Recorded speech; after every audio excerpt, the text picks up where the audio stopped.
boys, which side are you on? Which side are you on, boys? Which side are you on? They say in Harlan County there are no neutrals there. You'll either be a Union man or a thug for J.H. Blair. Which side are you on, boys? Which side are you on? Tell me, which side are you on, boys? Which side are you on?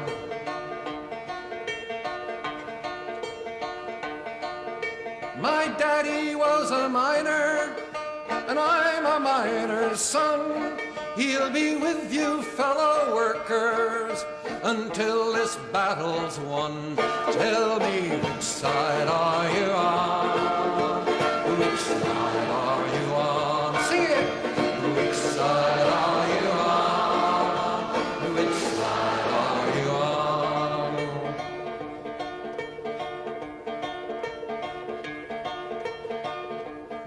Oh, workers, can you stand it? Tell me how you can.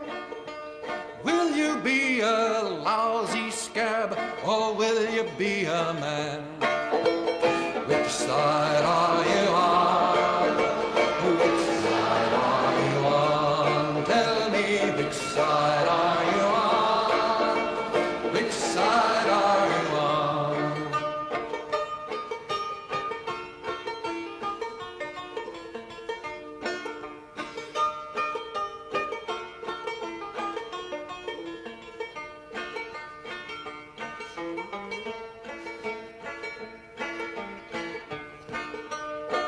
Come all of you good workers, good news to you I'll tell of how the good old Union has come in here to dwell.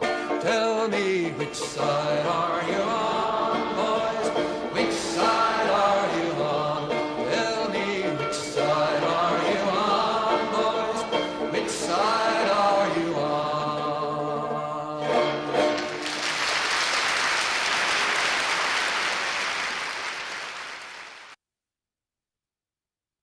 Welcome to the For We Are Many podcast. We are your hosts and comrades. I'm Rob. Hi, I'm Trisha. And today we're going to be talking about the Pullman Strike, also known as the Pullman Boycott, that started in Pullman, Chicago, which is now, Pullman, Illinois, which is now part of the south side of Chicago.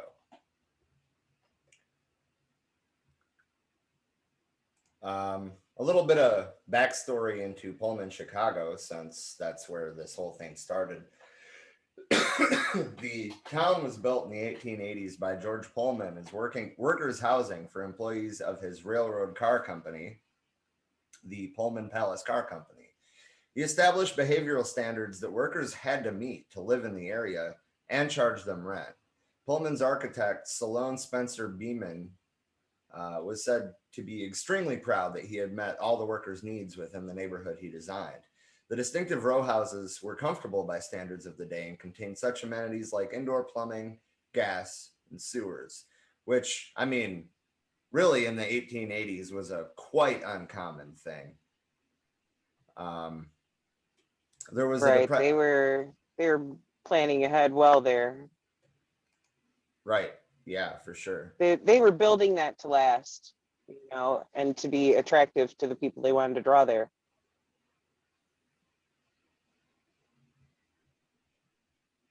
Indeed. During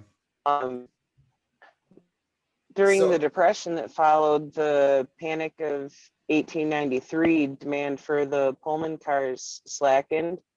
The Pullman Company laid off hundreds of workers and switched many more to pay-per-piece work. This work, while paying more per hour, reduced total worker income. So despite the cutbacks, the company didn't reduce the rent for the workers who lived in the town. So here they are like, hey, we built you luxury houses. Now we're going to cut your pay, but not lower the rent. Right. So just a little bit of a backstory here. The Panic of 1893 was an economic depression in the U.S. that began in 1893, ended in 1897. It affected every sector of the economy and produced political upheaval. But I just wanted to, add a little, Context. yeah. Yeah. Yeah.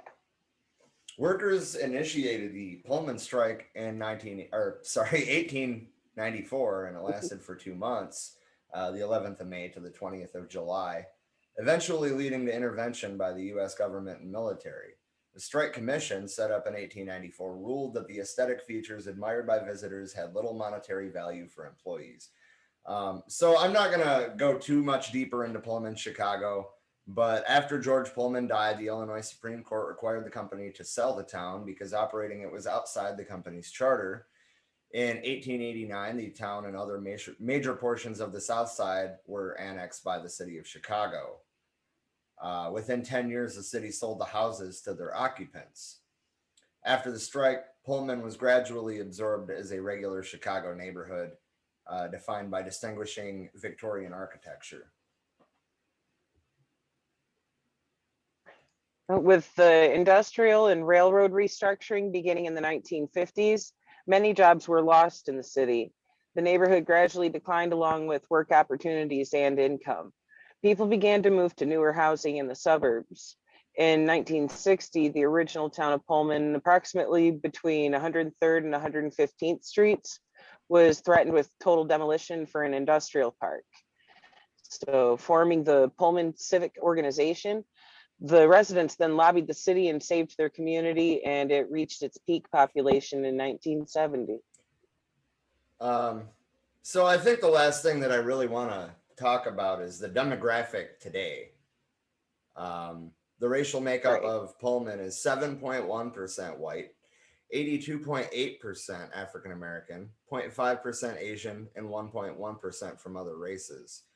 And I wonder if it's always been that minority heavy or if that happened as part of deindustrialization. I don't know. That would be good to look into and find out. I'm scrolling through here to see there's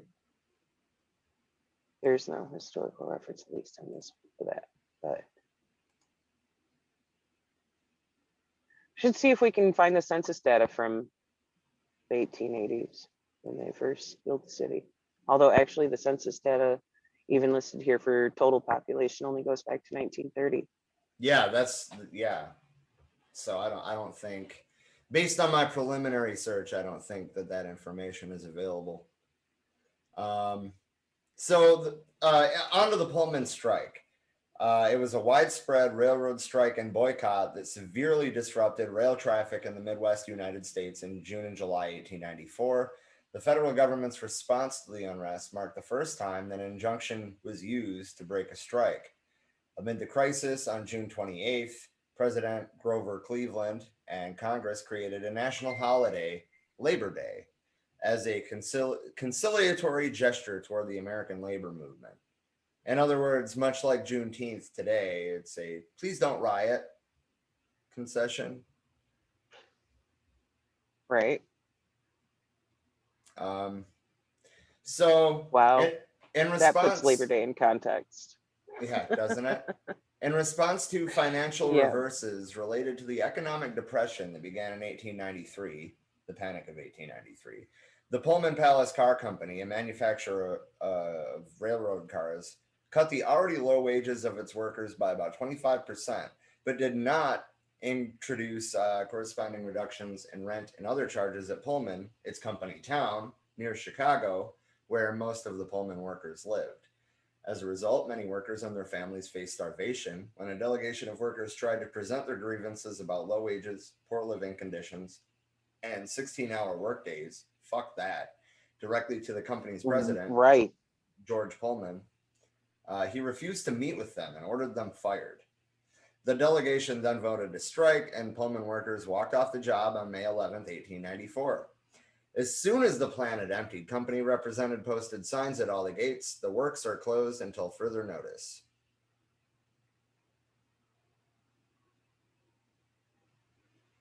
Sorry, I'm going to have to catch you picking back up there. Or do you want?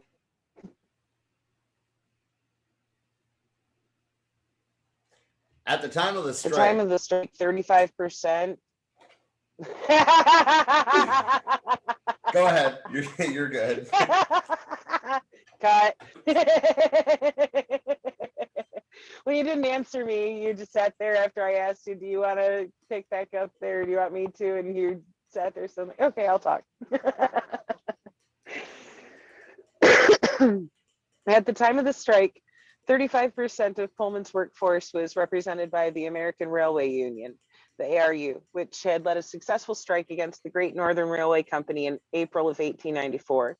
Although the ARU was not technically involved in the Pullman workers' decision to strike, union officials had been in Pullman and at the meeting at which the strike vote was taken, and Pullman workers undoubtedly believed that the ARU had backed them. When the ARU gathered in Chicago in June for its first annual convention, the Pullman strike was an issue on the delegates' minds. A great deal of sympathy existed in Chicago and elsewhere for the Pullman workers, who were seen as common men and women tyrannized by an abusive employer and landlord. The question was how the ARU could support the workers, who, after all, did not exactly work on the railroads. One plan was to refuse to hitch Pullman cars to trains and to unhitch those that were already attached. Another idea was a boycott. ARU members would refuse to handle Pullman cars or any trains with Pullman cars until the railroads severed their ties with the Pullman company. Fucking just going at it. Some hardcore shit. I dig it. On June 22nd. They're not playing games. No, right, for real. On June 22nd, the ARU delegates passed a motion to initiate a boycott unless the Pullman company agreed to submit the dispute to arbitration by June 26th. During the next 3 days, several committees were sent to the company in the hope of winning concessions that would make the boycott unnecessary, but all were turned away. Crucial to the success of any boycott would be the switchmen, who had joined the ARU in large numbers. The ARU's president, this name will be a little familiar, Eugene V. Debs, predicted that once the switchmen refused to add or remove Pullman cars from trains, the railroads would fire them and try to replace them with non-union workers. And that in turn would lead other union members to walk out in solidarity, thus bringing more and more trains to a halt. That scenario played out just as predicted. On June 27th, 5,000 workers, their railroads were tied up. By the next day, 40,000 had walked off, and rail traffic was snarled on all lines of west of Chicago. On the third day, the number of strikers had climbed to 100,000, and at least 20 lines were either tied up, 20 lines were tied up, tongue-tied, or completely stopped. By June 30th, 125,000 on 29 different railroads had quit work rather than handle the Pullman cars. The ARU had few locals in the East or the Deep South, but the boycott seemed remarkably effective everywhere else. Debs may have been pleased by the effectiveness of the boycott, but he was also alarmed by the anger expressed by the workers, which he feared would lead to violence. During the first week of the boycott, he sent 4,000 telegrams, hundreds every day, urging the ARU locals to stay calm and not overreact. And on the 29th, he spoke at a large and peaceful gathering in Blue Island, Illinois, to gather support from fellow road workers. However, groups in the crowd came and set fire to nearby buildings and derailed a locomotive. Unfortunately for the strikers, the locomotive was attached to a U.S. mail train. Awkward shit. moment. Yeah. That greatly upset Grove Cleveland. So that strike is now prevented the federal government from exercising one of its most important responsibilities. So he was kind of pissed. Right. So the railroads coordinated the response through the General Managers Association, which had been formed in 1886 and included 24 lines linked to Chicago. The railroads began hiring replacement workers, also known as strike breakers, which increased hostilities, and many blacks were recruited as strike breakers. And They feared that racism by the American Railway Union would lock them out of another labor market, adding racial tension to the union's predicament. And Debs, we just talked about Debs's speech at Blue Island, Illinois. You know, like the damage that groups within the crowd did increased national attention. So, you know. Anyway, Right. so, All eyes were on Pullman. yeah, right. And then the injunction. Given that most members of the ARU were either on strike or actively helping the strikers, that other unions had joined the cause, and that wildcat strikes were breaking out against individual lines. And a wildcat strike is basically a strike that's not like, you know, approved by a union. Right. It's like, we're going with or without your permission or approval. Don't care. Don't need it. Right. The best kind. Right. Violence may have been inevitable. Certainly, Debs continued Right. to urge restraint. Like, I mean, and bear with me because I'm bouncing between two articles about this to fill in the gaps, but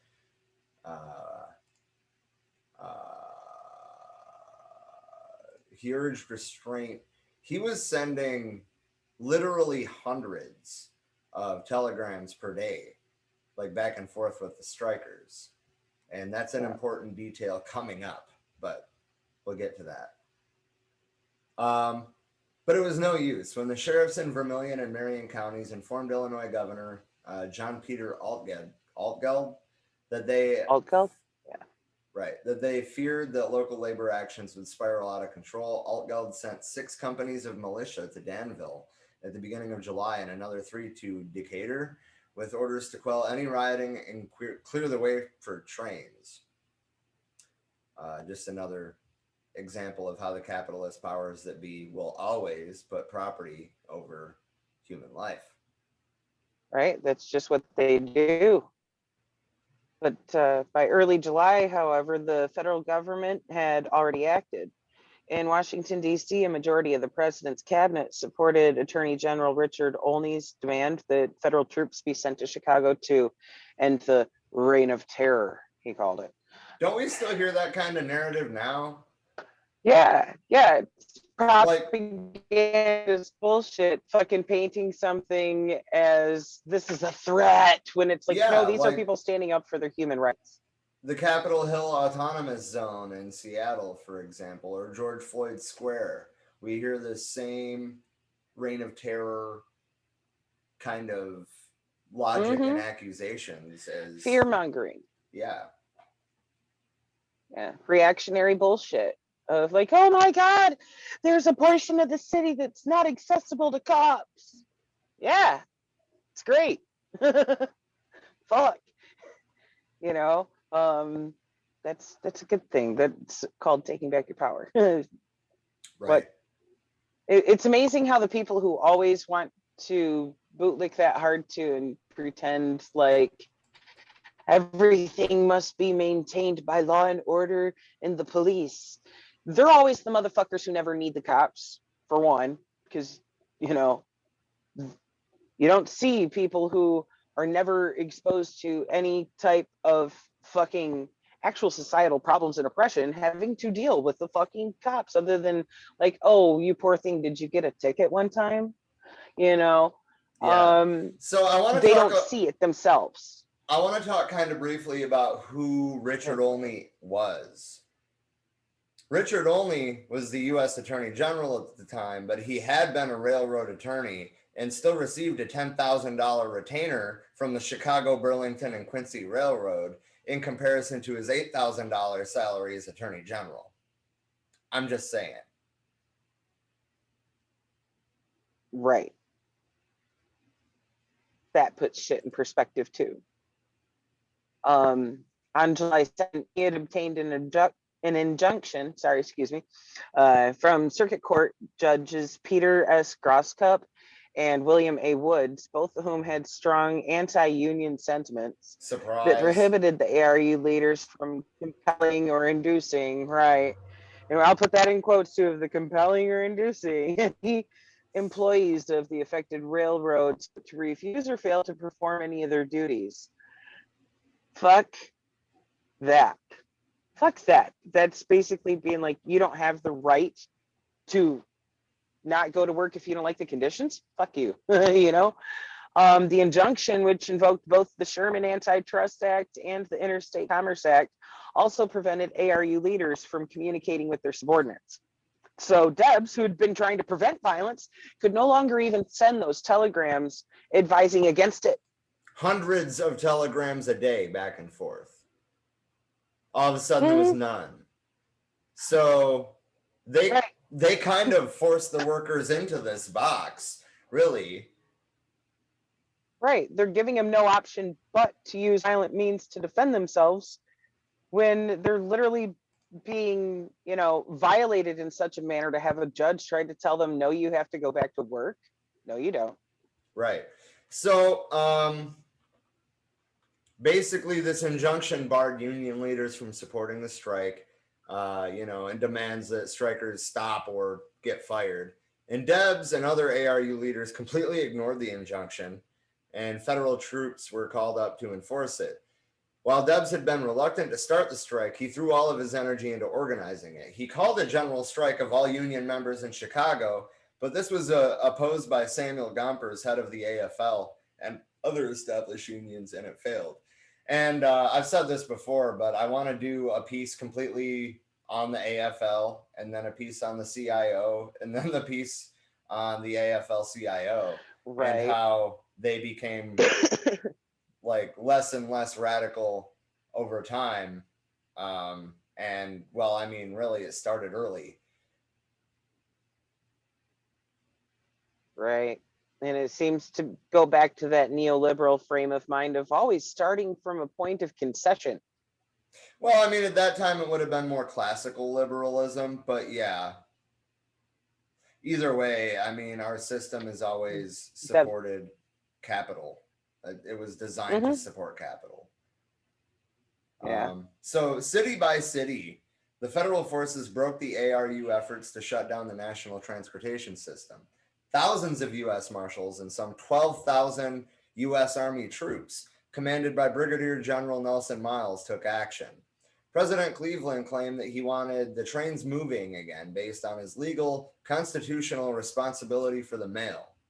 However, getting the trains moving again...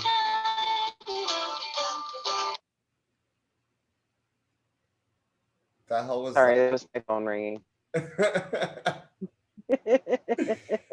Oh my God. That was somebody calling from inside the house. Anyway, so getting the trains moving. Can we just pause the record for a moment?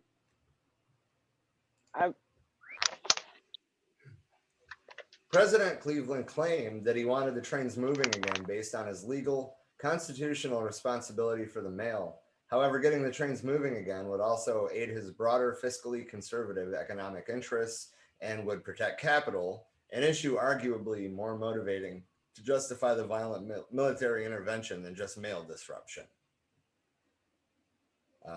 His lawyers argued... Governor Altgeld... I'm sorry. His lawyers argued that the boycott violated the Sherman Antitrust Act, which you actually already said, and represented a threat to public safety. Sorry, go ahead. Okay. When you paused for a moment, I thought you were done with that part.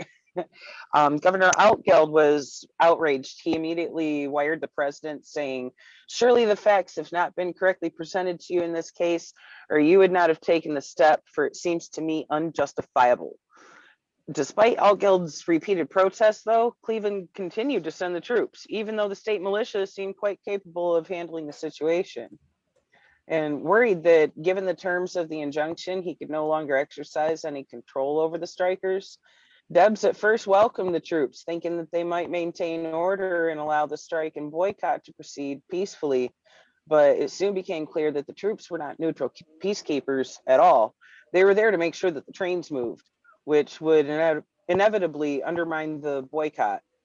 The strikers reacted with fury to the appearance of the troops. On July 4th, they and their sympathizers overturned the rail cars and erected barricades to prevent any more troops from reaching the yards. ARU leaders couldn't do shit about it, prevented by the injunction from any communication with the workers. So the state fucked itself on that one again. And on July 6th, 6,000 rioters destroyed hundreds of the rail cars. I love how the tone changes to call them rioters there now instead of, strikers. Yeah, right. Well, I mean, that's So, from Britannica, and that's why I'm not using them as a sole source. right. So I just Right. want to interject from the article, the other article real quick. The arrival of the military and the subsequent deaths of workers and violence led to further outbreaks of violence. During the course of the strike, 30 strikers were killed, 57 were wounded. Property damage exceeded $80 million. That was a lot of fucking money in 1894. Right. Dude, the numbers are not matching up either, because here this one says that although this might be just for July 7th, National Guardsmen, after having been assaulted, fired into a mob, killing between 4 and 30 people. And Debs tried to call off the strike, urging that all the workers, except those convicted of crimes, be rehired without prejudice.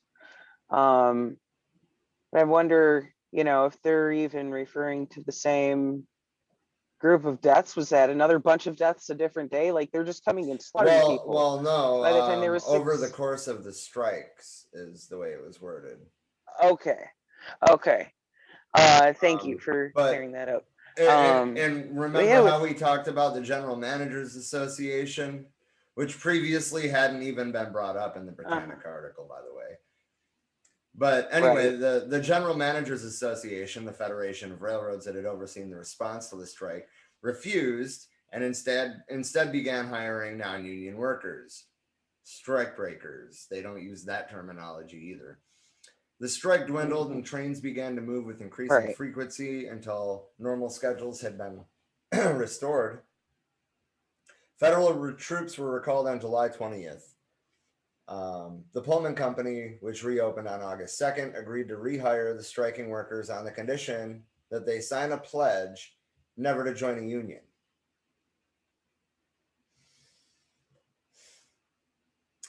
So I wanted to talk about local responses, which isn't brought up in that article either. The strike affected hundreds of towns and cities across the country. Railroad workers were divided. For the old established brotherhoods, which included the skilled workers such as engineers, firemen, and conductors, did not support the labor action.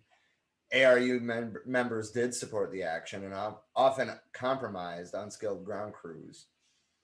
In many areas, townspeople and businessmen generally supported the railroads, while farmers, many affiliated with the Populists, supported the ARU. In Billings, Montana, an important rail center, a local Methodist minister, J.W. Jennings, supported the ARU. In a sermon, he compared the Pullman boycott to the Boston Tea Party, of course he did, and attacked Montana state officials and President Cleveland for abandoning the faith of the Jacksonian Fathers. In California, the boycott was effective in Sacramento, a labor stronghold, but weak in the Bay Area and minimal in LA. The strike lingered as strikers expressed longstanding grievances over wage reductions and indicate how unpopular the Southern Pacific Railroad was. Strikers engaged in violence and sabotage, and the company saw it as a civil war, while the ARU proclaimed it was a crusade for the rights of unskilled workers.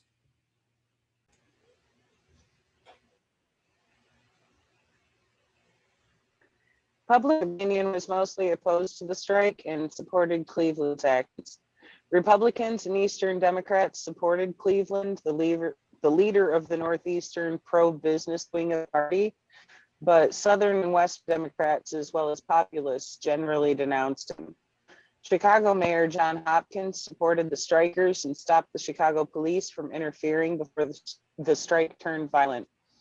Governor Peter Altgeld of Illinois, a Democrat, denounced Cleveland and said he could handle all disturbances in his state without federal intervention. Media coverage was extensive and generally negative. A common trope in news reports and editorials depicted the boycotters as foreigners who contested the patriotism expressed by the militias and the troops involved, as numerous recent immigrants worked victories on the railroads. The editors warned of mobs, sins, anarchy, defiance of the law. And the New York Times called it a struggle between the greatest and most important labor organization and entire railroad capital. In Chicago, the established church leaders denounced the boycott, but some younger Protestant ministers defended it. So again, you see the stuff coming into play where they're just trying to frame it as they're trying to take your jobs. Yeah. So the sheer size and still see today. ferocity of the disturbances, in which as many as 250,000 workers in 27 states had gone on strike, halted rail traffic, or rioted, inspired anxiety among many people. Harper's Weekly magazine declared that the nation was, quote, fighting for its own existence just as truly as in suppressing the Great Rebellion. Farmers worried about getting their crops to market, and many others were concerned about the mail or what the strike would do to the price and availability of goods. Congress supported Cleveland's use of troops, and the mainstream press in Chicago and elsewhere turned against Debs, the unions, and labor in general. And that's going to take us on to the court rulings.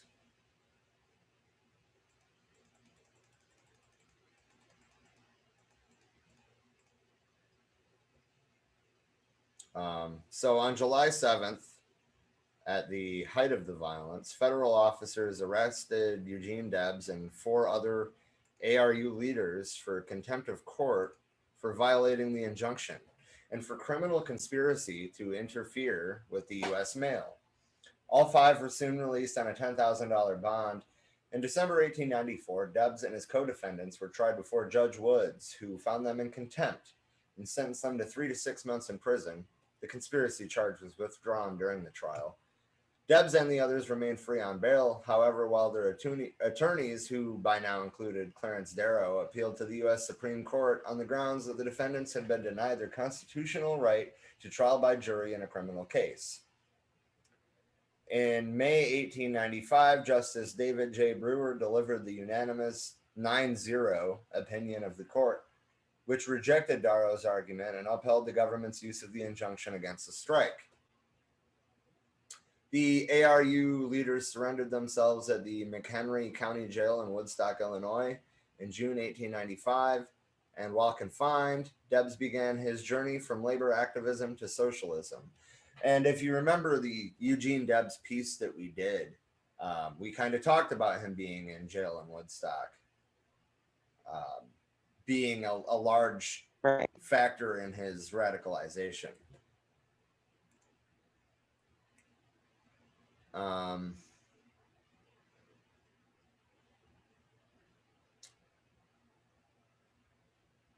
Early in 1895, sorry, I jumped to the other article now. Early in 1895, General Graham... I figured as much. I was trying to do the same. Indeed. Erected a memorial obelisk in San Francisco National Cemetery at the Presidio in honor of 4 soldiers of the 5th Artillery killed in a Sacramento train crash on July 11th, 1894 during the strike. The train wrecked crossing a trestle bridge purportedly dynamited by Union members. Graham's monument included the inscription, "Murdered by Strikers." Why did I say that? All fucked up. The obelisk remains in place today. Wow. In the aftermath of the strike, the state ordered the company to sell off its residential holdings. In the decades after Pullman died, Pullman became just another South Side neighborhood. It remained the area's largest employer before closing in the 1950s. The area is both a National Historic Landmark as well as a Chicago Landmark District. Because of the significance of the strike, many state agencies and nonprofit groups are hoping for many revivals of the Pullman neighborhood, starting with Pullman Park, one of the largest projects. It was to be a $350 million mixed-use development on the site of an old steel plant. The plan was for 670,000 feet of new retail space, 125,000 square feet of neighborhood recreation center, and 1,100 housing units. That's So, huge. yeah. Well, So, as far as the politics go,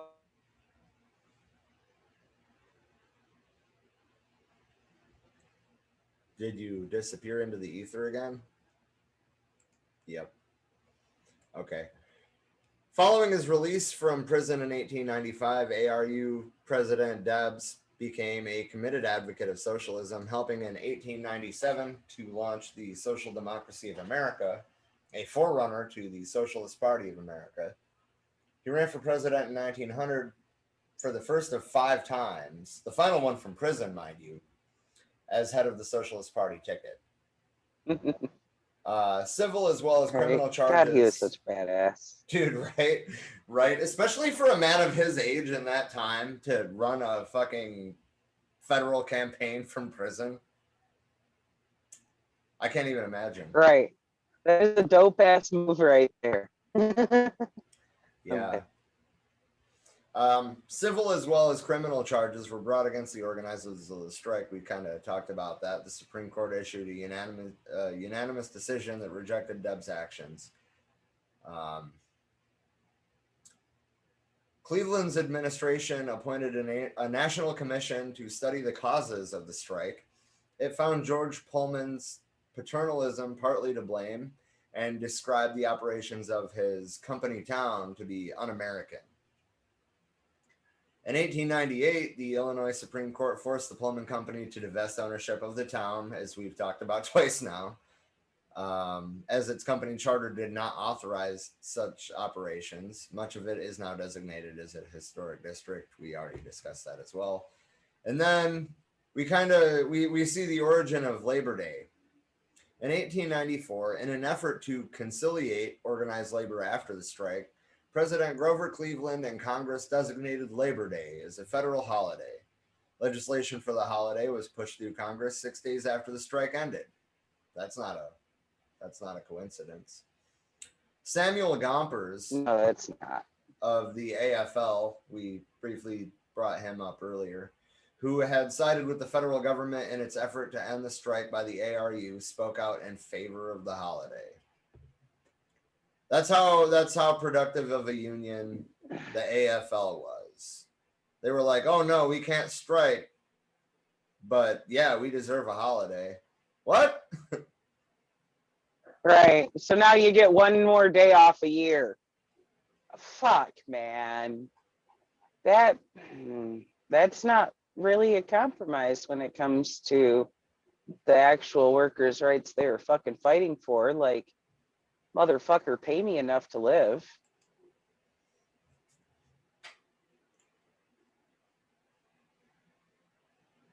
How is one more day off a year gonna make up for that?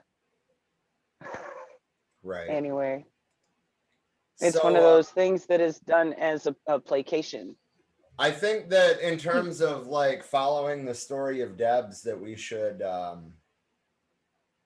talk a little bit about the social, not in this piece, but for the next piece, maybe in this series, we should focus on the Social Democratic Party and then the Socialist Party, to kind Sounds of good to me. continue the legend of Eugene V. Debs. Right? The badass himself. Right. And then of course the one after that would have to be the founding of the IWW, which is still around today and still one of the very few truly radical unions still around today. Right. Trying to remember. Didn't we do a piece on that already? The IWW. Oh yeah, we did do a piece on the IWW.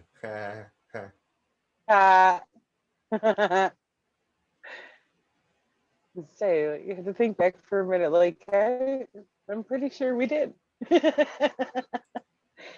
Well, it's all part of the labor history series. So You know, watch them in order, watch them out of order. You don't necessarily have to take them in historical order to understand the context and the gains made, the placations made, and where we still need to go from here. Right. And I don't believe that they are subject to copyright, but just in case they are, at the beginning of the episode, we heard "Which Side Are You On" by Pete Seeger.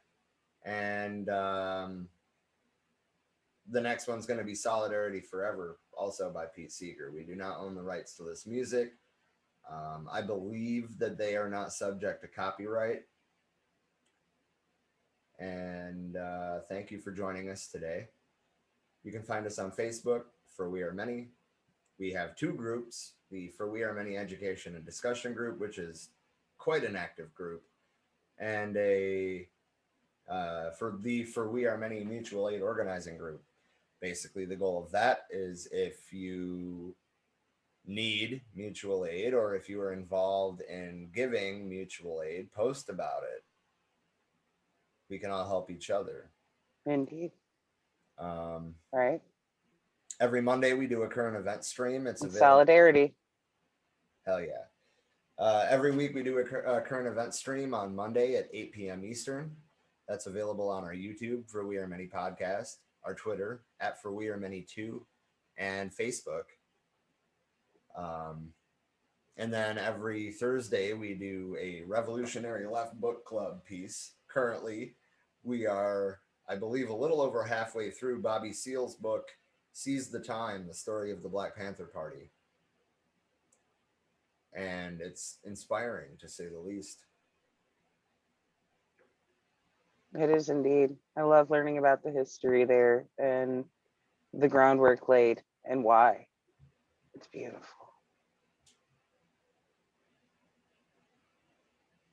Indeed. But anyway, this outro song is Solidarity Forever. It was written for the IWW in like 1911, I believe.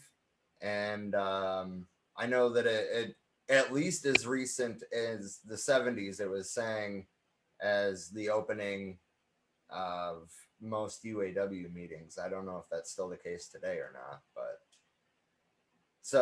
it's a union song with a very long history that goes back farther than even Pete Seeger's rendition of it.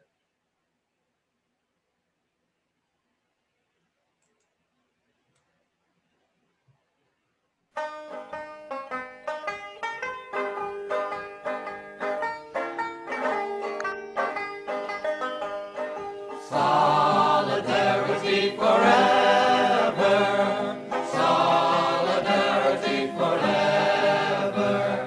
Solidarity forever. For the union makes us strong. When the union's inspiration through the workers' blood shall run, there can be no power greater anywhere beneath the sun. Yet what force on earth is weaker than the feeble strength of one? But the union makes us strong.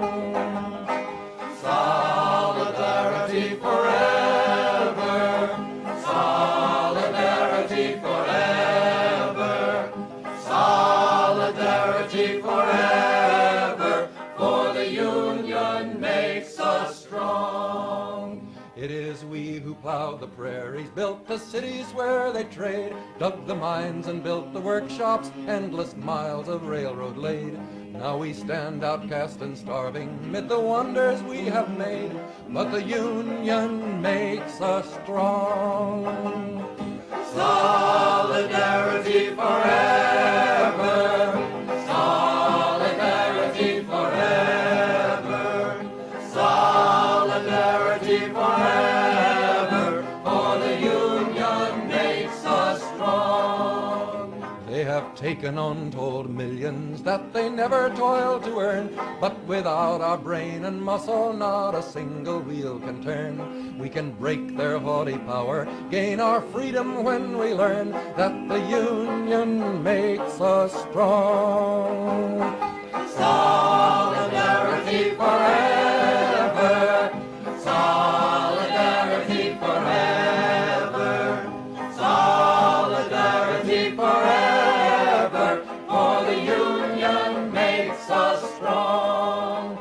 In our hands is placed a power greater than their hoarded gold, greater than the might of atoms, magnified 1,000-fold. We can bring to birth a new world from the ashes of the old, for the Union makes us strong.